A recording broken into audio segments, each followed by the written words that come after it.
Kita-kita nyo naman sa title ay panibagong dessert na naman ang aking ginawa. Kasalanan ng mangga yan, napakamura. So, ngayon ay naisipan kong gumawa ng mango graham. Diba last video ko ito, kasi gumawa ko ng mango tapioca. Nasabi ko din na gusto ko din ng mango graham na may leche plan. Since hindi pa ako sanay gumawa ng leche plan, is graham muna gagawin natin. So, I'm sure bihira na lang sa tao hindi alam paano gumawa ng graham dahil isa ko sa laging dessert kapag Pasko, bagong taon or kapag may okasyon, diba? So, ako kasi hindi nawawala sa amin ng graham. Kaya ngayon, ayoko na magpaabutin pa ng Pasko bago ko gawin ito ulit or bumili kasi medyo sa part ko dito sa Gawa is walang ganong nagtitinda. Malayo dun sa anak kong bahay, sa mama ko. But, since tayo naman gumawa, di gumawa na lang ako. So, ayan na, simulan natin. Pakita kayo mga ingredients. Nestle cream. Ito, chinil ko muna siya, niref ko siya. Tapos, graham. Condensada. Tapos, syempre, mangga. Ayan, hiniwa ko na siyang iba. So, hiwain natin yung mangga. So, yung mangga, nabili ko siya ng 50 pesos, 1 kilo. 1 kilo na siya. So, yung mangga is hindi siya ganun kaganda sa labas. Pero, sa loob is okay pa. Diba? Sa outer part niya, makikita mo parang malapit na siyang mabulok. Pero sa loob niya is okay pa din siya. Diba? So, pupunta na natin yung mangga. Actually, yung mango tapioca, umabot na ng 2 days. Ubus na siya kagad. So, alam na guys, ang katrabaho ko, binibiro ko nito. Sabi ko, bibenta ko siya. So, dahil mura yung mangga, grab lang ng grab, makagawa ng dessert. Diba? Super mura lang naman. Yeah. So, pag yung mga ganito, ayun na parang may puti-puti na. Hindi na natin siya sasakit. Oh.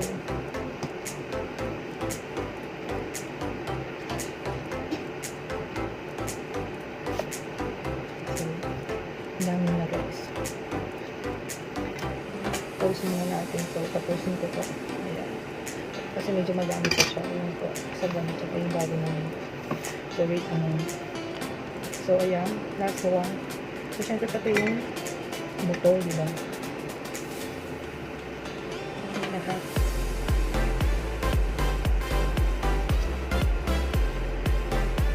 Okay. So dyan na tayo sa mangga. Okay. So, dito ko lalagay yung graham. Ito na po yung mangga. Dami na. So,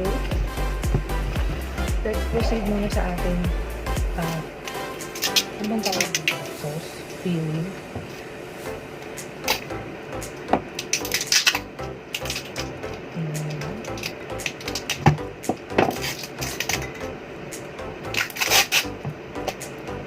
Actually, sabi nila, mas maganda kung, ayan nga, naka-chill ko siya, at kung may mixer ka, para mas maganda yung consistent part, yung ano niya, yung itsura niya, yung volume niya.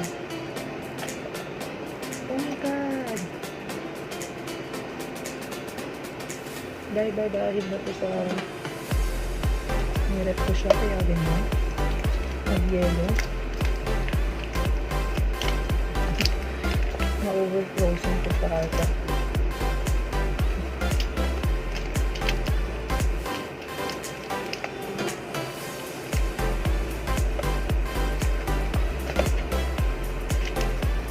So let me taste na kung okay siya. Wala sa meso.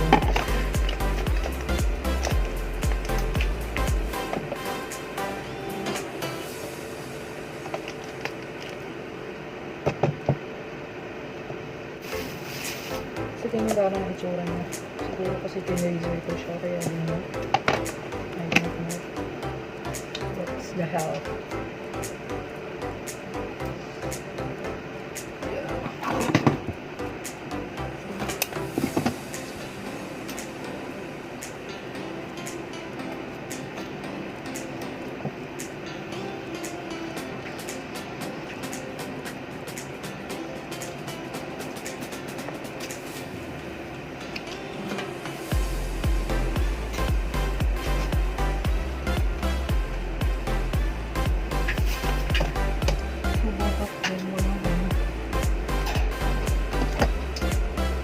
have to open pa, hindi siya wait. So yun guys, hindi ko ng convince. Lalagyan na natin. Any brand will do. Okay. As long as condensed. So, mix ko na. Mas maganda sana kung may mixer siya. Kasi wala akong mixer. Ano ito mga test it.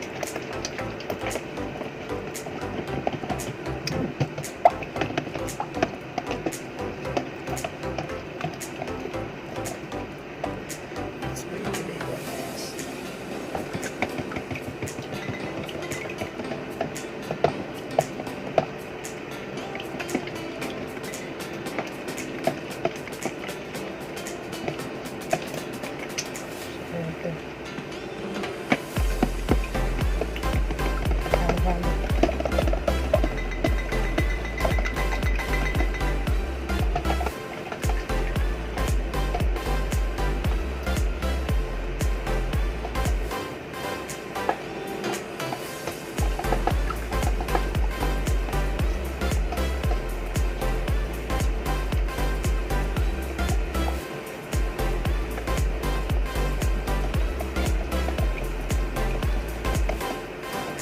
Nahalo ko na yung condense and yung Nestle cream.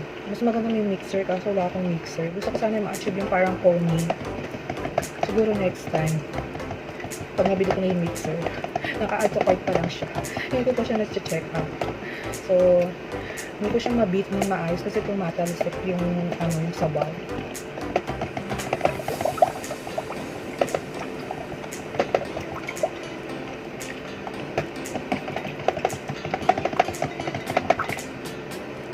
Dito po.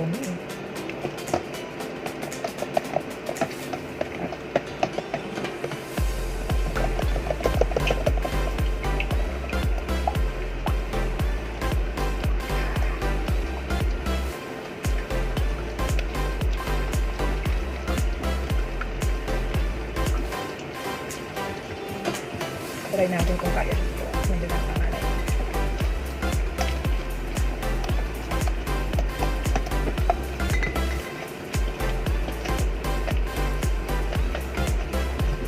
Pause ko muna guys. Ayun na. So, ayun guys. Kahit super mix na ako, nakakangalay. Gusto ko tayo sana mag-double yung volume niya para maging foamy siya. But since wala akong mixer, kailangan ko siyang bilhin sa susunod talaga. So, since ever since naman ganito talaga ako mag-graham is okay na yun. So, start na tayo. Nalagyan ko lang yung pinaka-bottom part. Okay guys, paano ba kayo gumawa ng ano? Wala namang ibang to eh. Kundi ipat-ipat lang. So, dito kong silalagay para hindi na masyadong magastos sa tupperware. So, super bakit lang na talaga. So, grade na. Ito na natin. So, ilang kaya mga gawa na.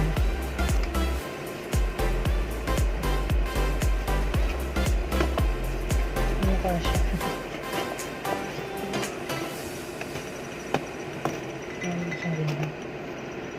So, mag-form siya sa para sa so, nagyan natin na ganito na lang guys, ayan sabaw.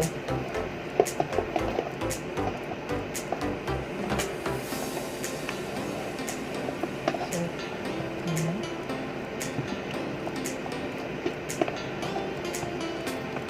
Then, of course, mango. Ayan, laglag yung sandok ko. Mango. Dito na ba yan? Mango. Yan, mango. So, since medyo mura yung mangga ngayon, mas mura yung nabili ko compare pa ako.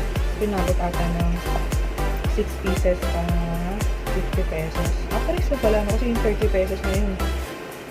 Tawag dito, 3 pieces. So, ito parang 6 pieces naman siya.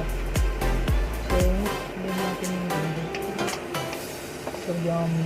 So, ito yung graham na overloaded sa mangga. Which is, yun ang gusto ko. Kasi di ba karaniwan sa ibang nagbebenta, yung ibabaw lang yung mangga. So, syempre kung yun yung diskarte nila dun, diba? Ayan. Sana dalawa abutin yung ano.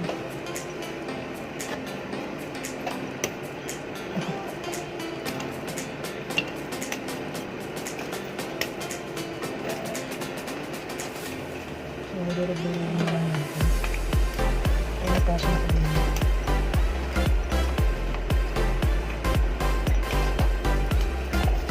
Diskarte nyo na kung paano mo siya hindi diretso. So, ayun. Lagyan natin ulit na sabaw. So guys, continue lang yung process hanggang matapos siya. So, post ko na lang siguro ulit para hindi masyadong mahaba. Diba? So, continue lang yung process hanggang umabot siya sa top-top. Okay, so, post natin ulit. Hi guys! So, kumuha ko ng ganito kasi naalala ko yung co-work ko na gusto niya, nagsabi ko sa kanya gusto kumuha ng gusto niya din. Natikman. So, magdadala tayo sa office. Parang pre-taste lang kasi. And, so, langgay lang ako. So, dalawa lang pala. Dalawa lang. So,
guys, hindi ko mabubuksan yung isa kasi sakto na lang din yung mangga. Okay. So, hindi ko nabubuksan yung isa kasi wala na din mangga kasi overloaded ako maglagay ng mangga. So, I think okay na to. So, lalagyan natin lang itong mangga dito as for, of course, toppings. Ayan. So, dito na natin patalunodin yung mangga. Going of course dito. Ayan.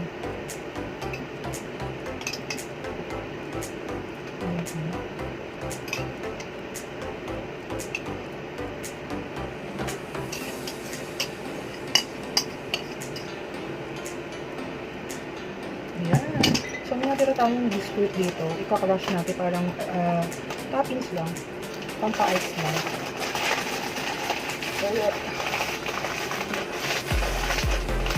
So, ayun lang guys. Papakita ko sa yung pinaka-final. Ayusin ko lang yung pagigid. And yung sabaw ka. So, umusin ko yung sabaw dito. So, ayun lang ang ating mango graham.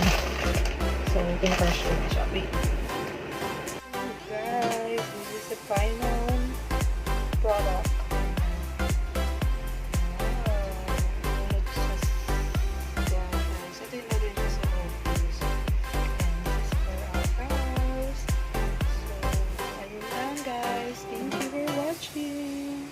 Manakan din kayo.